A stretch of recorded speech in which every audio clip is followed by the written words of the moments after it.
Guys, hello guys, good morning. Ito yung aking mga taniman. Yan, mga langka, mga mangga, nililinis ko, mga puno ng saging. Dito po ako guys nagtatanim para makatulong ako sa ating pamayanan. Kung mayroon na akong ibababa ng mga produkto, mura lang halaga. Kasi sarili kong tanim yan. Tapos na, nagpapahinga lang ako guys. Dahil pagod ako sa paglilinis ng mga puno ng saging. Yung mga langka ko, ayan o. Natatakipan yung mga langka ko ng damo. Yan. Kaya tinakipan ko rin siya ng damo.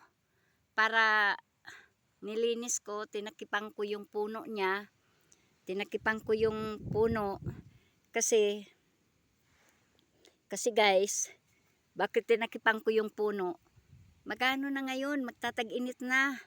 Mintras na umuulan-ulan pa, nililinis ko ang bawat puno ng mga tanim kong mga langka, mangga, mga saging, para pagdating ng tag-ulan, hindi sila pagdating ng tag-araw, hindi sila mamamatay sa init. Kahit hindi ko sila madiligan. Ganun po yung paghahalaman guys. Kailangan mahalin natin yung mga tanim natin.